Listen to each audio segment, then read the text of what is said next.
അപ്പോൾ ഇന്ന് ഞാനിവിടെ വന്നപ്പോൾ നിങ്ങളെല്ലാം കൂടെ കാണാൻ വന്നു. ഇന്നലെ KPCCയുടെ ജനറൽ സെക്രട്ടറി ശ്രീ TU രാധാകൃഷ്ണനെ വിളിച്ചു.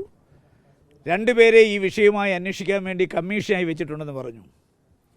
രാഷ്ട്രീയകാര്യ സമിതി അംഗം ശ്രീ സുബ്രഹ്മണ്യനെ, KPCCയുടെ ജനറൽ സെക്രട്ടറി ശ്രീ നിയാസ് മുഹമ്മദിനെ.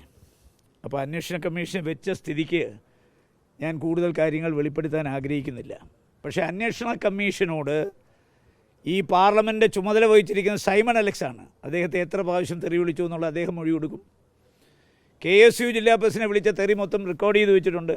ആ റെക്കോർഡ് അവരെ ഇട്ട് കേൾപ്പിക്കും. മാത്രമല്ല, കേരളത്തിൽ അറിയപ്പെടുന്നൊരു സാമൂഹ്യ സംഘടനയുടെ നേതാവിനെ ഫോണിൽ വിളിച്ച് അസഭ്യം പറഞ്ഞു, അദ്ദേഹം മൊഴി കൊടുക്കും. കാഞ്ഞങ്ങാട്ട് ചില മാധ്യമ പ്രവർത്തകരെ ആക്രമിക്കാനും ആക്ഷേപിക്കാനും തയ്യാറായി, അവർ മൊഴി കൊടുക്കും.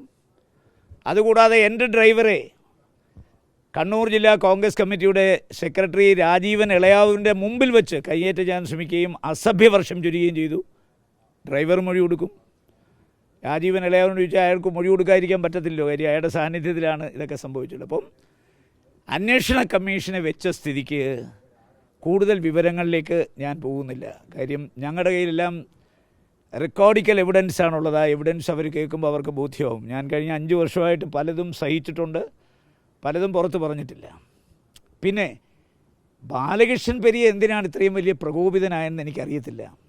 രാത്രി കാലങ്ങളിലാണ് അദ്ദേഹം എല്ലാവരെയും വിളിച്ച് തെറി വിളിക്കുന്നത്. ഇപ്പോൾ പകലും തെറിവിളി ആരംഭിച്ചു.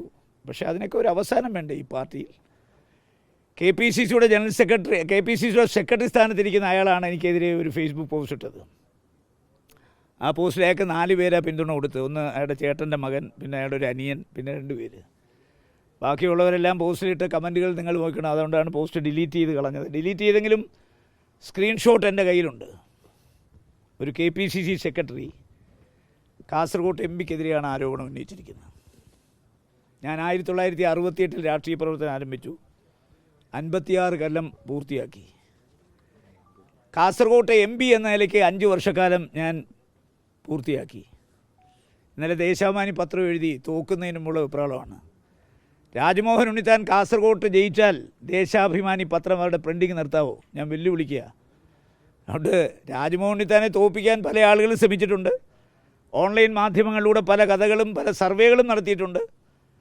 ജയിക്കുന്ന രാജ്മോഹൻ ഉണ്ണിത്താൻ തോക്കുമെന്ന് പല സർവേയിലൂടെയും പല ആളുകളുടെയും മോഹങ്ങൾ അവർ പ്രകടിപ്പിച്ചിട്ടുണ്ട്.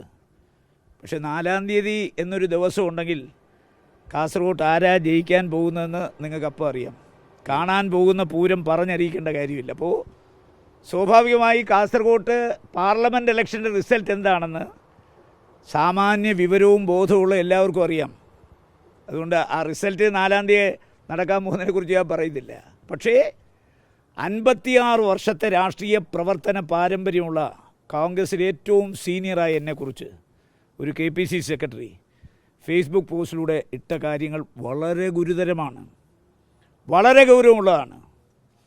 ഈ അയാൾ ഇട്ട ഫേസ്ബുക്ക് പോസ്റ്റിലെ ഏതെങ്കിലും ഒരു ആരോപണം അയാൾ തെളിയിച്ചാൽ പിന്നെ കോൺഗ്രസ് പാർട്ടിയിൽ രാജ്മോഹൻ ഉണ്ണിത്താന് തുടരാൻ അർഹതയില്ല, യോഗ്യതയില്ല. ഞാൻ ആ നിമിഷം കോൺഗ്രസിൻ്റെ പ്രാഥമിക അംഗത്വം രാജിവെക്കും. അയാൾ തെളിയിക്കുന്നത് ഇലക്ഷൻ്റെ റിസൾട്ട് വന്നിട്ട് ഞാൻ MP ആയതിനു ശേഷമാണെങ്കിൽ ഞാൻ MP സ്ഥാനം രാജിവെച്ചിരിക്കും. ഇത് പറയുന്ന രാജ്മോഹൻ ഉണ്ണിത്താനാണ്, ബാലകൃഷ്ണൻ പെരിയല്ല. ഞാൻ നിങ്ങളോട് പറയുന്നു, ഈ അയാൾ എനിക്കെതിരെ ഉന്നയിച്ചിരിക്കുന്ന ആരോപണങ്ങളിൽ ഏതെങ്കിലും ഒരെണ്ണം അയാൾ തെളിയിച്ചാൽ പിന്നെ കോൺഗ്രസ്സിനകത്ത് നിൽക്കാൻ എനിക്ക് അർഹതയില്ല, യോഗ്യതയില്ല. എൻ്റെ ക്രെഡിബിലിറ്റിയാണ് തകരുന്നത്. അതുകൊണ്ട് കോൺഗ്രസിൻ്റെ പ്രാഥമിക അംഗത്വം രാജിവെക്കും. പാർലമെൻറ്റ് ഇലക്ഷൻ കഴിഞ്ഞിട്ടാണ് അയാൾ തെളിയിക്കുന്നതെങ്കിൽ ഞാൻ MP ആയി എലക്ട് ചെയ്യപ്പെട്ടാൽ MP സ്ഥാനം രാജിവെക്കും. പറയുന്നത് രാജ്മോഹൻ ഉണ്ണിത്താനാണ്, ചെയ്തിരിക്കും. മനസ്സിലായില്ലേ? അതുകൊണ്ട് ഞാൻ പറഞ്ഞോട്ടെ. അപ്പോൾ അതാണ്. അതുകൊണ്ട് ഈ ആരോപണം തെളിയിക്കാനെടുത്ത ഉത്തരവാദിത്വം ആരോപണം ഉന്നയിച്ചവനാണ്. ഉന്നയിച്ച ആളല്ലേ തെളിയിക്കേണ്ടത്. തെളിയിക്കട്ടെ.